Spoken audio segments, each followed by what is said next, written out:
and it's a paper that has been done also with UNCDF, that's United Nations Capital Development Fund. So we are very pleased that you are with us today, and I will give you the floor. Yeah, thank you so much, Luz.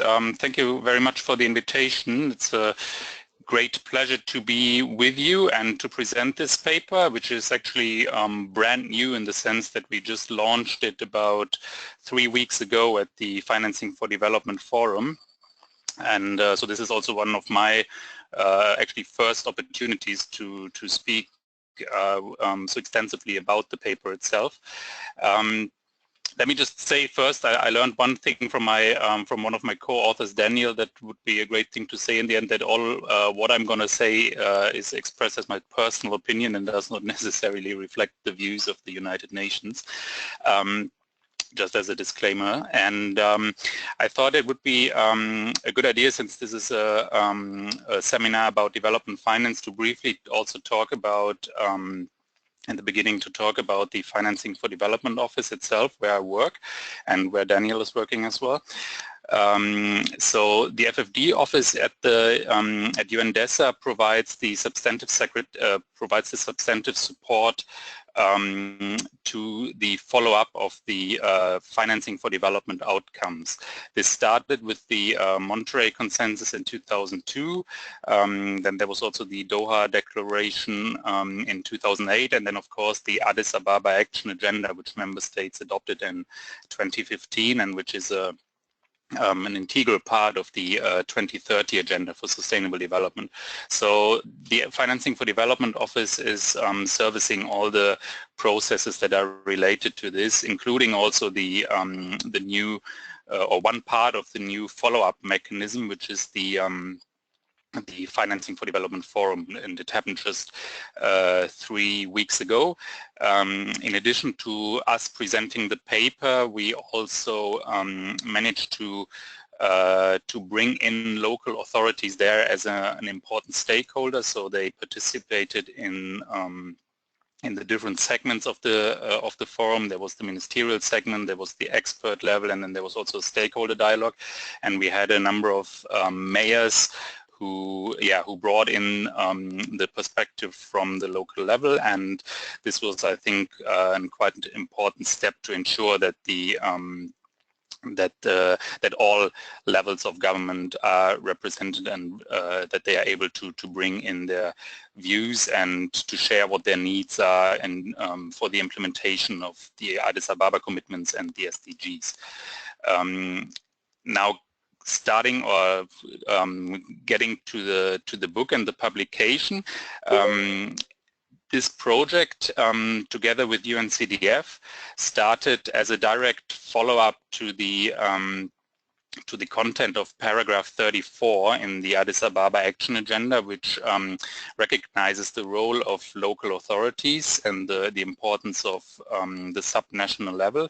It calls, among some other aspects, for increased international cooperation to support local governments, and we thought that it would be based on this mandate from the Addis Agenda. We thought it would be very timely to look at local finance and especially focus on the least developed countries, because these it's not that we are the only ones, of course, who are looking at this topic, but we thought there was clearly a gap looking at LDCs, and then not just necessarily the capitals or the major cities, but also the secondary cities in these countries. And that's, of course, also building on the partner stakeholders, or the partners that UNCDF predominantly focuses on.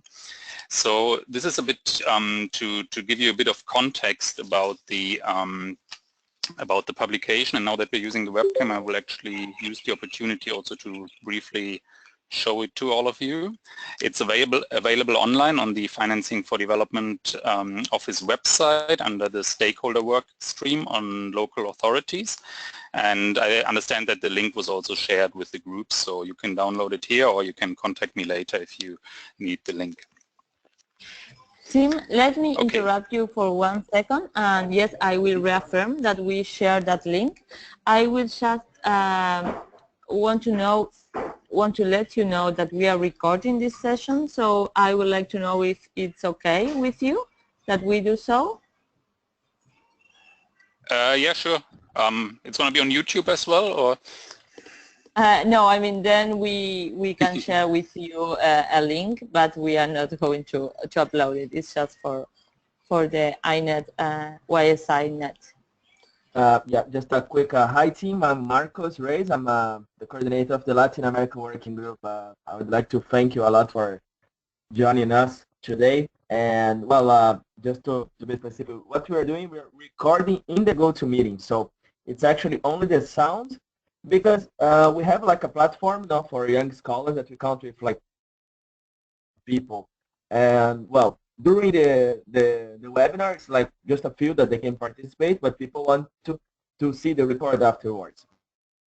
We record, if you allow it, we're going to record, but it's only the audio and your screen. Like if you want to share your screen, I mean, if you have a PowerPoint and you want to present your PowerPoint, you are an organizer. So if you can see there is like a mic. Okay, no worries. I hope you, I don't know, like when I heard you, Marcos, there was still a few interruptions. I hope you can hear me better, but let me know if I should speak slower or louder or anything, and I will just continue now. Okay? Yeah, no, we can hear Okay. you perfectly. Maybe it's my microphone that's bad. Thank you. Okay. So, yeah, I gave you a short overview about the work of the office and where the idea for the book came from, and I would like to elaborate a bit more on the context of or why do we think it is important to look at urban finance, and especially in the LDCs. The local level has been acknowledged by the former Secretary General will be critical for the implementation of sustainable development and the 2030 agenda. And local governments have to deliver services for the poorest and most vulnerable people in these countries. So because of the problems with the financing situation, they are often not able to provide the services to the extent necessary. They are also affected by a range of mega trends, which are, for example, rapid urbanization, changes to the global economic environment, climate change, large movements of refugees and migrants, and increased vulnerability to natural disasters. So giving a bit of background on the global economic environment, economic growth in LDCs has been weak in the last years due to the reduced demand for exports from these countries due to lower commodity prices and because of the low investment growth. And so gross GDP growth forecasts for LDCs, they remain well below the targets that are set out in the 2030 agenda. So this is one of the issues that has a direct impact also on local authorities. Then urbanization. So since 2007 already, the majority of the world's population has been living in urban areas. In Africa and Asia, these are the two regions where most of the LDCs are located. Urbanization is moving faster than in any other region, and it's expected that by 2050 an additional 2.5 billion people are expected to live in cities, and that's global, but almost 90% of this growth is located in these regions. The proportion of the urban population in LDCs is expected to increase from 31% to 49% by 2050. And some countries, like for example the Democratic Republic of the Congo or Tanzania and Bangladesh, are predicted to increase the urban population by 50 million people each in this time frame until 2050. So it's quite obvious that this would be that this could be a major problem for the cities there. And on top of that, there are other constraints like the small local revenue bases, the limited public financial management capacities, unpredictable and insufficient intergovernmental transfers, and very little or almost no access to private capital for long-term investments. So these are some of the aspects that we look at in the book, and where we try to come up with some suggestions, some policy recommendations that practitioners in local authorities, but even at the national level, and of course we're also targeting the United Nations, like the UN here, that interested people could look at. So strengthening all these aspects, like strengthening local public financial management and all, will be critical to improve urban finance. And with this book, we also try to ensure that there's a dialogue going on, and that's why we included quite a number of case studies to the book. We are looking at a number of countries, and we hope that this can facilitate the sharing of experiences. And I will also in this during this presentation tap on some of these case studies to illustrate some of the points. Okay. I will now move into the first, actually it's the second chapter in the book on decentralization, but it sets a scene for the rest of the book, because it is one of the critical enablers to empower local governments. So many LDCs have taken steps towards decentralization, and the actual implementation of decentralization reform across the different dimensions, so political, fiscal and administrative decentralization, has been uneven though in these countries. And this may cause challenges because these dimensions are mutually reinforcing and they're dependent on each other. So for example, successful political decentralization depends a lot on the institutional viability, capacity and accountability of the decentralized units, and therefore political decentralization is directly linked to administrative decentralization, and the link to the fiscal aspect is also very strong, because it directly impacts how the local level can generate revenues, and what the area of what the scope for action is for mayors, vice mayors and treasurers. So one of the countries that has made a lot of progress in that regard is Rwanda. The government of Rwanda adopted its national decentralization policy in 2001 with the objective to increase the quality and accessibility of essential services at the local level.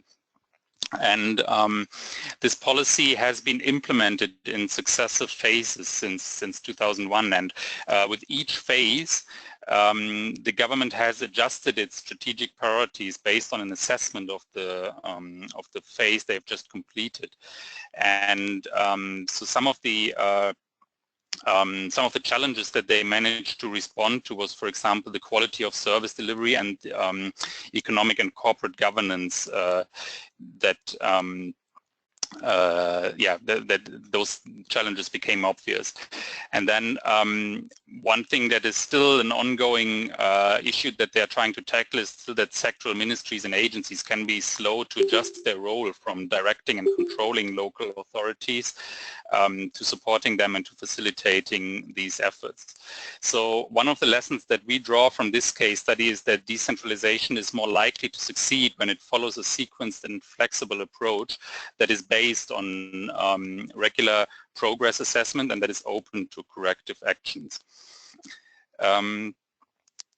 So of course these responsibilities that I just mentioned can only be met if sufficient resources are allocated or generated by local governments, and therefore as I said, fiscal decentralization is an important prerequisite. Between 2006 and 2014, the central government's share of total government's revenue and expenditure has remained stable in a range, or in many LDCs, but also low middle income economies. This is an indication that decentralization efforts, even though they are often announced, might not actually have moved as quickly as they should have, or as it was announced. So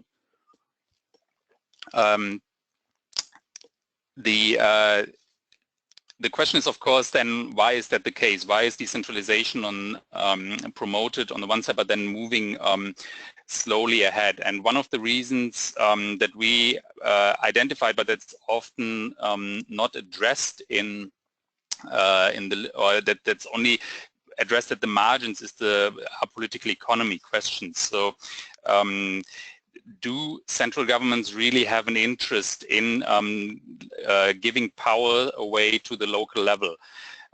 This is something that, in our opinion, should be addressed more when it comes to the question of urban finance. There can be a number of reasons for that. For example, that central governments might fear that it might destabilize a country, or there's also there can be cases where the access to ODA, to development assistance, which is usually at the central level, the central level does not want to give that away to the local level, and therefore a decentralization push is not as strong as it is as it might be publicly announced. So it is crucial to understand the political dynamics between different levels of stakeholders, as these will definitely shape and impact the success or failure of decentralization reforms. I would like now move on to the third chapter, which covers local public financial management. So public financial management, or I will call it PFM during my presentation. PFM reforms have great potential to help local authorities pursue a sustainable development strategy to enable them to assume responsibilities and deliver enhanced and better services for the people, for their constituency. If properly implemented, PFM reforms should result in more effective and efficient allocation of public resources, and thus help governments at all levels actually to overcome obstacles that limit the prospect of achieving the SDGs.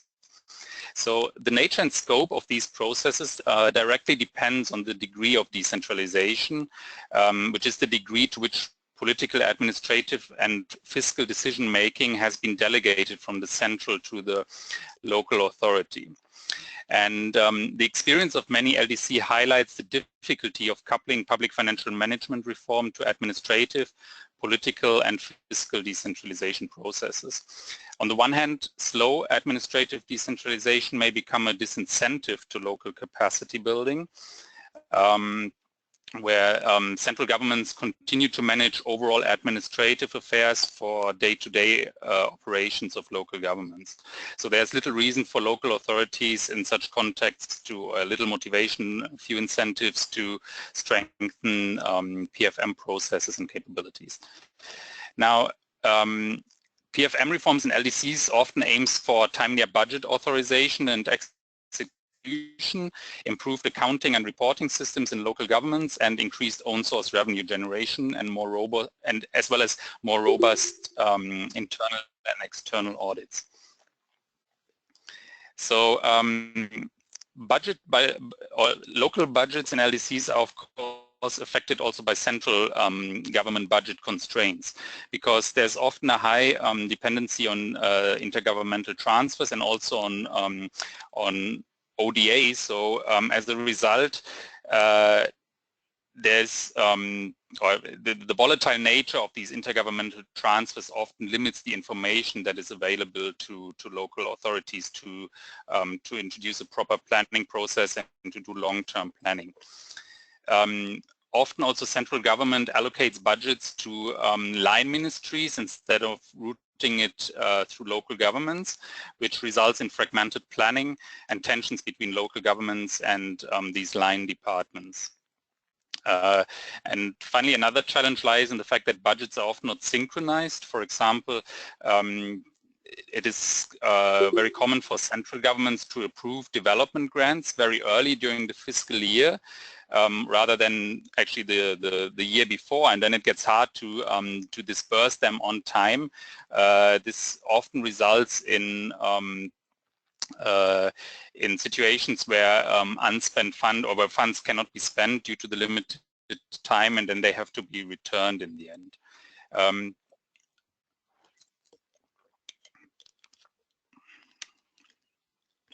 So one conclusion that we draw from that is that public financial management reforms have to be tailored to the country-specific context to maximize the chances for a successful achievement of the objectives that are linked with such reforms. What should be avoided is to transfer approaches and practices that work in a certain setting and just assume that they might work in a very different institutional or overall country context. Improvements in public financial management performance in PFM performance have often failed to materialize where some very elaborated or very fancy mechanism has been just copied from a more mature economy and has been tried to rush through in a LDC. One case study that illustrates this quite well is from South Sudan. There has been a recently completed PFM project which where they tried to integrate payroll reforms in the overall PFM work, and this turned out to be overly ambitious with the mechanisms that were at hand, and therefore donors and local stakeholders concluded that the priority should be to build human capacity first and implement more straightforward computer-based system. So the obvious or the clear lesson from that is that PFM reform can move forward even in very challenging circumstances, but the objectives, expectations, and timelines that are applied or that are intended to be used should match the realities on the ground, and also the local government, of course, has to exercise strong ownership of the process. So there are a number of tools out there that can monitor public financial management performance. One of the most well-known ones is the Public Expenditure and Financial Accountability Program, or PEFA. This has been used mainly for national level assessments, but there is also a scheme actually since 2013 that has been used at the subnational level, and or that can be adapted to the subnational level, and such PEFA assessments can give quite a good overview about what issues need to be addressed in local public financial management at the local level in LDCs. I'm going to skip, I think, one of the case studies here on Tanzania. You can find that in the book, because I think otherwise I will not make it through the presentation. One more aspect that we are addressing in this chapter on public financial management is that a strong case can be made for participatory budgeting as an important element of public financial management. Participatory budgeting may produce better and more equitable service delivery, as local residents are expected to know their own priorities better than central government representatives. Participatory budgeting can reduce the scope for catering to just a limited target group, and also has the potential to reduce corruption because of greater public oversight at the local level. Participatory budgeting can further help mobilize local resources, since the willingness to pay taxes is very likely to increase if the local constituency has a say in how the money is spent on, for example, services or local infrastructure. Now, there are 5 criteria that characterize local local participatory budgeting. Number 1 is budgetary decisions are made at the local level with number two is local authorities are directly involved in this. Number three, the process is not a one-off exercise. It is repeated regularly with the budget cycle. Number four, there must be public deliberations on spending priorities. And number five, accountability is required. And one country that has made some significant progress in that sense is Nepal, where as part of the Local Self-Government Act, approaches for participatory planning and participatory budgeting have been applied. So there are still some restrictions in the sense that some of the involved government officials are actually coming from the local, from the central level, but it is a good example that is described in further detail in the book, where structures for participatory budgeting, how they can be set in place, and how important it is to pilot them in certain countries and then build on the experience from there. So in more general terms, public financial management reforms tend to deliver results when three conditions are met. If there's a strong political commitment to the implementation, we need well-tailored reform designs and implementation models according to the institutional and capacity context. And third, strong coordination arrangements that are led by government officials both at the local level to monitor and guide the reforms. Now I would like to move on to the chapter 4 of the book, which is on urban revenue mobilization. And I think one thing that I did not mention earlier is, of course, also that so all these aspects of urban finance, so public financial management, revenue generation, and then the investment side that I will talk about it after this chapter on urban revenue mobilization are extremely important, and they're of course linked to each other. So progress in one area will help or will promote progress in other areas, but in the same way also, if there are significant issues in one of these areas, of course it will have an impact on all of them. So we always have to be careful and be aware of these relationships and links between these three areas of urban finance. So local revenue generation in LDCs is, as I mentioned earlier, generally insufficient to meet urban development needs. In terms of own source revenue mobilization, some progress has been made where revenue mechanisms embrace a set of key principles, including revenue adequacy, stability, correspondence between payments and benefits, reduced distortionary impact, autonomy and accountability, as well as administrative and political feasibility. So common urban revenue sources in LDCs include user fees and charges, taxes, as well as intergovernmental transfers or tax sharing arrangements. And in certain cases, of course, international public finance can also play a role. One very common tax at the local level in general that is used in more advanced economies is the property tax. I would like to refer to that for because it is one of the it's a tax where there is a strong argument made that it should be raised at the local level, because there is it meets the principle of correspondence between the payments and the benefits, as the burden is borne by residents in the jurisdiction, and they will also enjoy the services that can be provided from such a tax. However, the revenue potential of the, property taxes is underutilized in LDCs.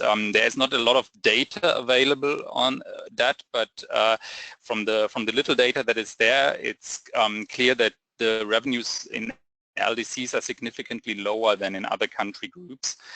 And the reason, or one of the reasons for that, one of the major challenges is that in many LDCs, in many cities, there's a lack of proper land titles for residential premises, and very often there are also tax exemptions for properties.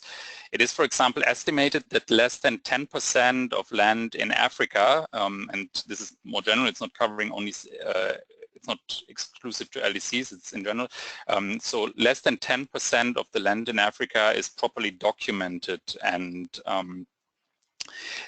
moreover, given the lack of resources at the local level in many LDCs, it's not just that they are not properly documented, but it's also actually very difficult in those cities where such a tax or a similar tax is in place to document rising land values appropriately, and to ensure that the tax rates are adjusted according to that. So very often in these cases, where these taxes are levied, they do not keep pace with economic development. The book provides some interesting case studies from Mozambique, from Maputo and Beira, where successful property taxation, or where it was shown that successful property taxation requires political leadership and commitments that ensure comprehensive reform efforts. Reforms should include institutional measures, for, as I said, fiscal cadastres or better land title registration systems, as well as functional improvements such as improving local administrative capacities and strengthening communication between local and national tax authorities. Another tax that is often used in LDCs are business taxes. There are a number of countries or a number of examples and some data mentioned in the book. I will, I think, skip some of the details here now. You can, yeah. Yeah, just letting you know that maybe in 5 minutes we will open the floor for questions and answers, if that's okay. Are you heading the way to the, yeah? Yeah, I will speed it up a bit. I think my the script that I came with was more for like a 1 hour presentation than for half an hour, but I will speed it up a bit. Oh. Okay. Thank you so much. Okay, let me say a few more words about intergovernmental transfers. As I said, they are essential for governments, and this is actually not just in LDCs, that this is true for basically any city in the world. There is some level of transfers from the central to the local level. These transfers are part of the division of the responsibilities between the central and the local government, and based on their core advantages and competencies. So central governments have an inherent advantage in generating certain types of revenues, but local and regional governments have, of course, advantages in providing certain services. So that's the justification for intergovernmental transfers in a nutshell. So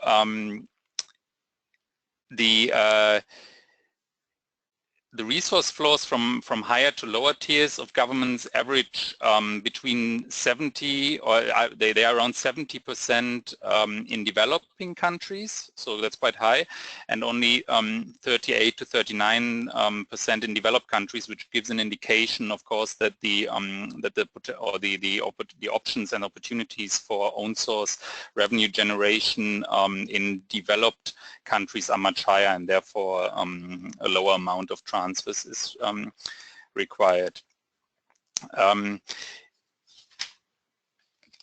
There is a within LDCs there is a the amounts of intergovernmental transfers diverge quite significantly. For example, in there's data available on Francophone and Anglophone Africa. So most Anglophone LDCs receive the majority of their income actually through direct intergovernmental transfers, but many Francophone LDCs have like a very low or have a very different ratio, and this is a very striking observation. But if you look a bit closer at the numbers, it shows that while Francophone countries rely a bit more on local taxes, it does not necessarily mean, or it should not lead to the impression that these are truly own source revenue, that this is a true own source revenue generation. They're actually more similar to a central government transfer or tax sharing arrangement, because these taxes are mostly set by central governments, but they are collected through local levels and then assigned for certain expenditure. So the fact that LDCs, or that the fiscal arrangements have such diversity, just shows that the design of these transfers, for example, UNCDF is quite strong also on performance-based grants as part of intergovernmental transfers, and that the design of these does not necessarily, or is not it cannot be the only tool to fix a local financing challenge. So mobilizing additional revenue must always be a key objective that is linked to the transfers at the both for the national and local level when they implement such reforms. Okay, now I'll rush to the investment to long-term finance for capital investments, which is covered in Chapter 5. So given the enormous financing needs in the that are resulting from increasing urbanization and the new local development agenda, we have to consider that currently the opportunities for long-term finance are too weak, and the reasons for that are weak institutions and legal frameworks, a lack of substantive and administrative capacity, and underdeveloped capital markets in LDCs. So we look into a few options in the book for accessing long-term finance. One of them are public-private partnerships, PPPs.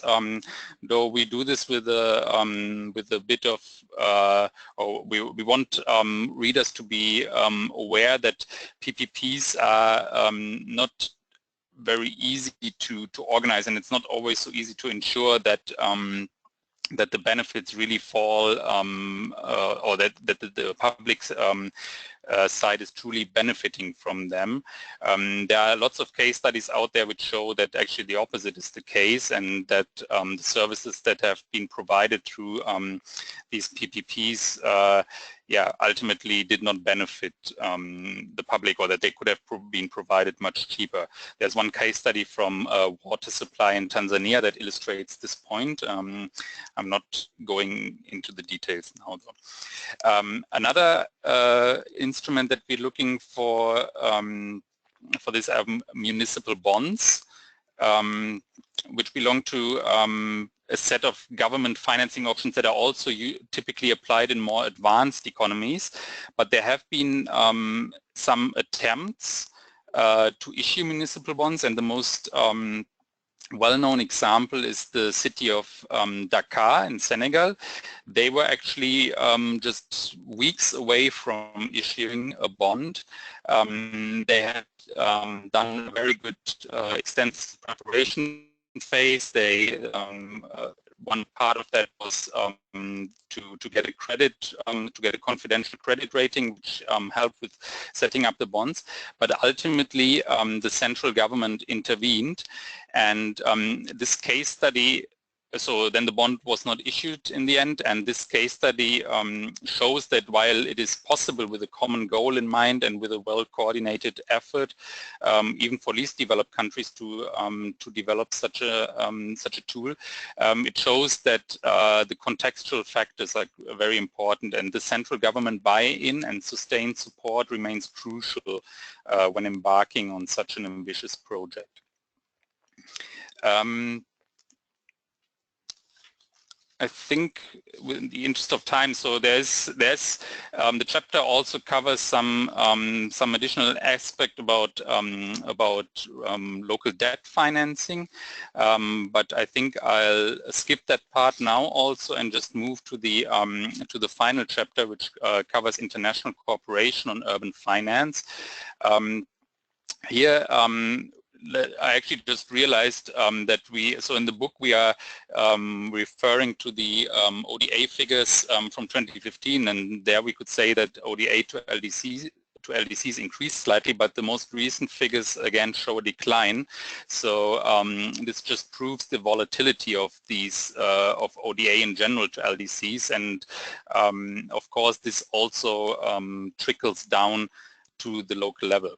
Now it's not so easy to identify clearly which project or what amount or what percentage, what share of ODA directly benefits the local level, because this is not measured by the OECD, but there are some categories, and these are urban development and management, housing policy and administrative management, and low-cost housing.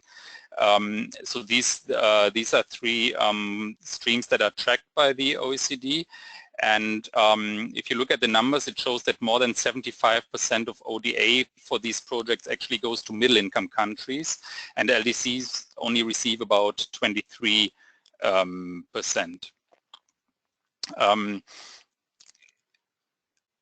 To tap quickly on climate finance, also as part of international public finance and international cooperation, there's no comprehensive estimate available for how much is going to urban governments, but some you can draw some conclusions from the fact that mitigation accounted for 93% of climate finance in 2014, and a lot of these mitigation efforts are not necessarily happening with the involvement at the local level. These are usually the adaptation measures which are critical for cities, especially in developing countries. A survey of 9 development banks showed that 30.6% of the climate finance was allocated to cities. So this is it's about $90 billion. But again, this does not show how much of this is going to LDCs, and so it is very likely that the share, similar to the ODA figures, is rather small. Finally, another aspect that we are touching upon in this international cooperation chapter that is very important is South-South cooperation. There's actually a significant number of city-to-city partnerships and city-to-city cooperation among both LDCs, LDCs with LDCs, but also LDCs with emerging economies, and this is a very good scheme to share experience and to learn from each other. For example, even the case that I mentioned earlier from Dakar, when they introduced the municipal bond, they actually studied other cities in South Africa, how they went about similar steps, and this is something that we recommend in the book, which should be further explored and further supported. So I think I'll stop here now so that we have a bit of time for Q&A. I hope that it was interesting. Since I can't see anybody, I hope that people are still awake also, and let's start with the Q&A. So thank you very much, Tim. It has been really nice to have you here. And I think as a development finance specialist myself, I think it's really important to fit the discussion of development finance, which normally happens at the international or national level, with what is happening at the municipal or subnational level. And I think that in that sense, your work is nurturing a lot the discussion. In terms of questions and to open the floor for the rest, which I'm not sure how much time is left for that, I will first would like to make an observation more than a question in terms of the municipal bonds. And I'm from Argentina myself, and in Argentina we do have a lot of municipal bond issuing. And a little caveat on that I think it's important to bear in mind is that they are risky in the sense that what's happening in Argentina is that they are being issued in foreign currency. So of course municipalities do not have any foreign currency generation, creation, so this creates a mismatch, a currency mismatch in the balance sheet. What normally in developing countries is a huge risk and has created in the past a lot of macroeconomic imbalances. So that I think should be beared in mind, what, at least from my opinion, and I would like to know what is your opinion on that issue. And then I'm playing a little bit the devil's advocate role here.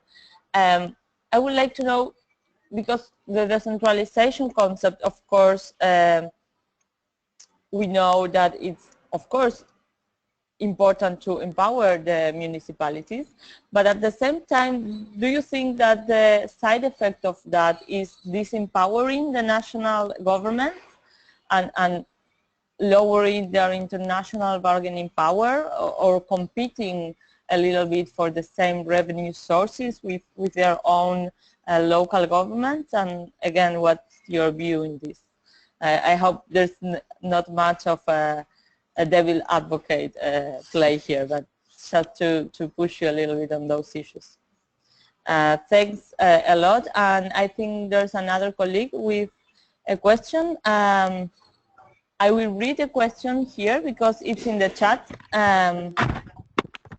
So Rafael Ribeiro is asking that, he says, I am looking forward to read the book. I didn't have the chance yet, but I will do in the near future. And I am wondering if the local level is always willing to have more participation in the budgets. The central government has the advantage that he has other tools to support the economic policy, like monetary and exchange rate policies, while the local needs to rely on the fiscal policy alone. Is this making sense? It could be one of the reasons for a bigger role played by the central government. So there are 3 questions, and I'm not sure if Marcos did have another one, but I will close my mic so you can answer these first couple of questions. And now we can move with these 3 questions, and if we have time after, we can see, but we are very close to unfortunately, we are very close to the end of the meeting, the schedule. So maybe the team can answer these 3 questions, and then we see if we can collect more. Okay. Yeah, thank you for these questions. They're all, of course, very relevant. And Luis, what you said in the, or what you described from Argentina, this is definitely something that we are also addressing in the book, the importance of issuing, well, not just bonds actually, but also other debt instruments in like local currencies, because as I said, like for local authorities, they generate revenue in the local currencies, so that's why they should also issue any debt in local currencies. So this is something that we are pointing out in the book, and only maybe at a like at a much more advanced stage, but probably not in LDCs, it would be a viable option to go for any for foreign currencies.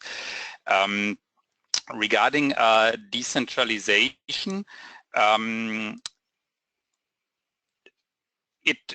so we look into this quite a bit, this whole, really like the political economy of decentralization in the book, and what are like the obvious and not so obvious views of the and perspectives of the central government on this. And I do think that there can be a concern of assigning powers to the local level for central governments, just because they, I mean, that's also why there has been like waves of decentralization, as it's called, as in like some countries have introduced decentralization efforts at some point, and then they took it back at a later stage again and centralized the efforts. So there can be some concerns at the central level why these things might not work out so well, or why they why they might not result in better service provision for the people in the country. I do think, though, personally, that I think the argument that local governments are closer to the people and therefore can ensure accountability and can also articulate better what the interests of the people are, what the priorities are. I think this is a very strong argument, and I think that actually central governments can therefore share the task of providing sustainable development, of implementing certain goods and services, or providing those, and to ensure that the necessary infrastructure is there with the local government. And I therefore think that decentralization is actually a viable tool to do so. And I quickly have to look at the third question again.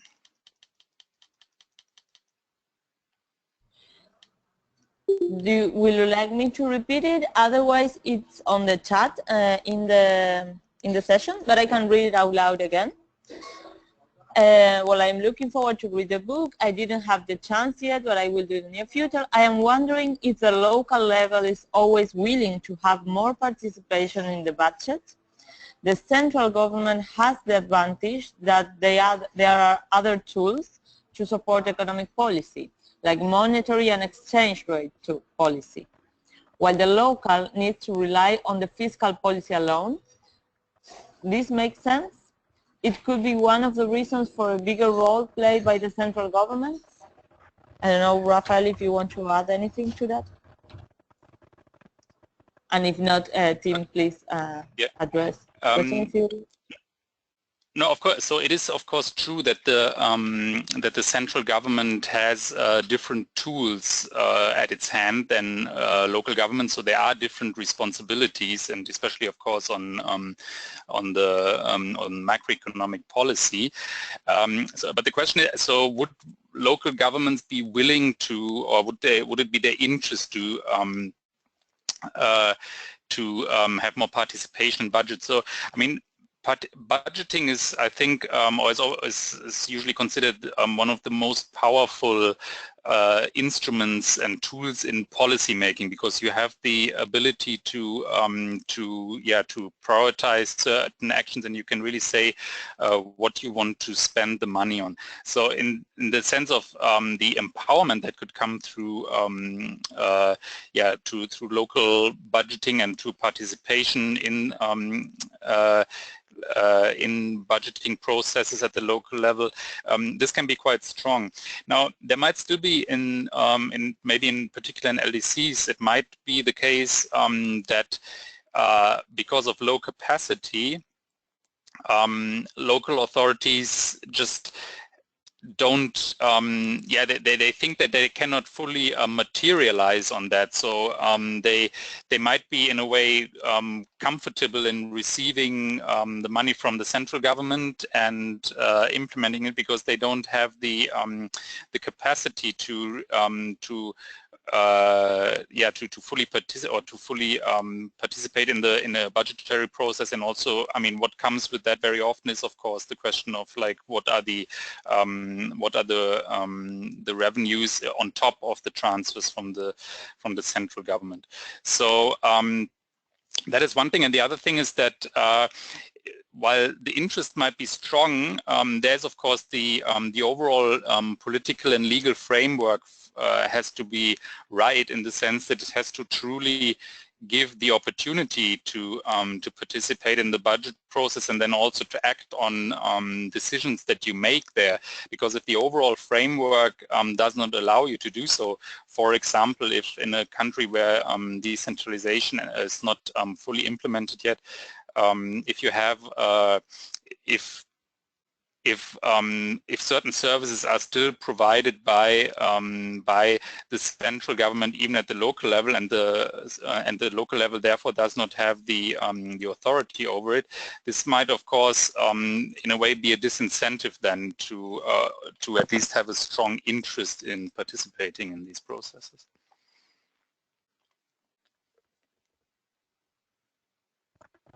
Okay, thanks a lot again, Tim. So would you like to add anything as a wrap-up? Would you like to conclude anything before we... Yeah? I mean, I don't have a, I don't think I want to add anything on top of that. I feel I just hope that this was of interest to everyone, and I hope that the perspective of the local level that I managed to highlight to some extent, at least, how it is really critical also in the discussion on development finance, because, as I said in the beginning, a lot of these things are implemented at the local level, and also if we see financing as an enabler to achieve sustainable development, the local level will be critical for the implementation of the goals that we have set here. And therefore, I really hope that with the book, but also through the discussion here and through further engagement, we can ensure that the role of the local governments is seen. And I actually did not even mention it all. Of course, we have also the new urban agenda now, which was adopted last year at the Habitat 3 conference. So this is another very critical aspect of this process, because it really emphasizes also the role of and the importance of urban finance. So we have a lot of mandates, we have a lot of international agreement on these things, but now we should make sure that the discussion continues and that the implementation is happening. Hey, Tim, here's Marcos. I want to thank you as well. And just to give you an idea, I don't know, Maria was talking to you, before the meeting, but the INET, the Institute for New Economic Thinking, it's based in New York, and we count with the Young Scholars Initiative. That's students, like mostly graduate students, postdocs, young researchers in general. So we had 3 groups that were interested in our talk. It was Latin America, the one that we're organizing a large series on development finance. So this is one of the presenters on that. And we have one other group that's on urban economics, like regional economics. So there are like 2 guys, I guess, that they were participating. They were from this group, and they're going to spread with the group their thoughts, like what they could get in the presentation and also the book. And we also have one that's development economics, and they are organizing one ebook as well on development finance. I guess most of the papers with the national perspective, like national development banks, even regional and multilateral development banks, development finance in a broad sense. But then I think that your perspective with the local finance was very interesting for us, and we're going to spread the book. We're going to advertise among our mailing lists and the groups on Facebook, and we have another platform that we're going to spread there. And I would like to thank you a lot. And I'm sorry that I don't have the webcam with me. I'm here in the university, so the connection is very bad. So if I put the webcam, then you're not going to listen to me for sure. So I tried other times, but then I gave up. And I save you guys from looking at me for 1 hour. So thank you very much, and I'm looking forward to maybe discuss it again in the future, another book or another paper that you guys release and you want to discuss with us. And I don't know if Maria wants to add something. No. Thank you again, and let's stay in touch for future work and discussion, as Marcos said. Thank you so much. Thank you for the opportunity, and yeah, let's stay in touch on this topic. I would very much like to see the other papers also, and I did not even manage to tap on or to touch on all of these topics. Of course, we also address the role of development banks in the book because we see them as an important actor in this whole field. So we talk a bit about that as well in the book. Okay, that's interesting.